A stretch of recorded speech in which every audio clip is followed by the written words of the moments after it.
Boxing King Media in association with Boxro. Josh Warrington, another, I don't want to say unknown Mexican because he's known, he's been to the UK before. How much of a challenge is he compared to Lara? I'll open with that.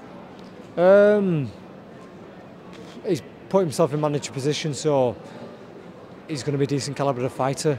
Not one of them where I can go in there thinking it's just going to be a given. Not one of them where I think he's going to be overawed by the crowd. He's going to come and he's going to try, knock me out. He looks energetic. He's full of confidence. He has been on social media anyway. We've just got to take care of business.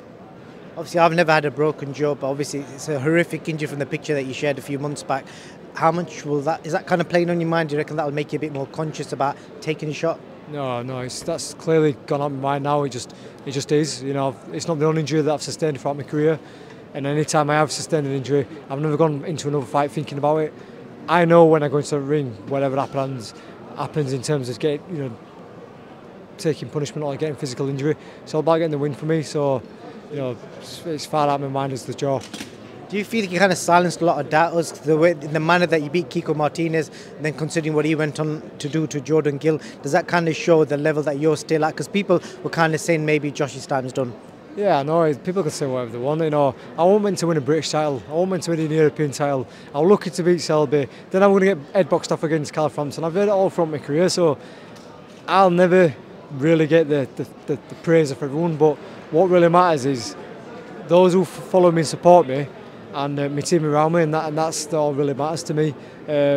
People say whatever they want, but there is levels to it. Say you look at Jordan Gill, probably thought that Kiko was going to be walkover.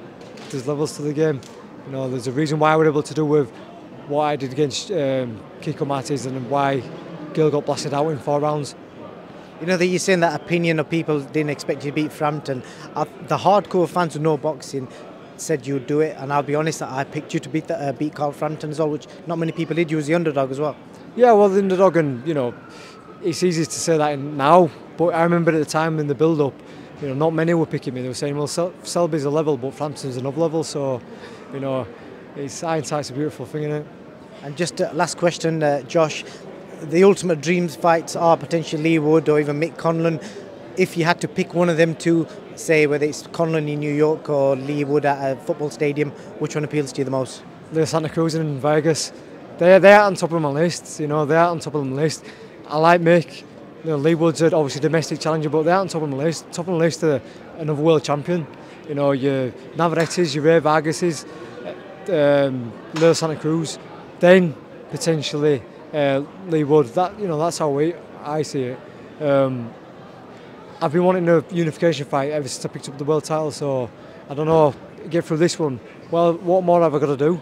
So, yeah, just ideally, trip abroad against another champion. Top man, just got to finish on that trophy. Where's that popped up from? I just want to show the fans. So, Clark Sculptures. There's a few people who've gone into helping the design of it, but yeah, Clark Sculptures have finished it off, and obviously it's a nice little accolade to have. First male world champion, so got a mantelpiece maybe, if the missus lets me. Top man, Josh, all the best Saturday night. Thank you, mate. Thank you.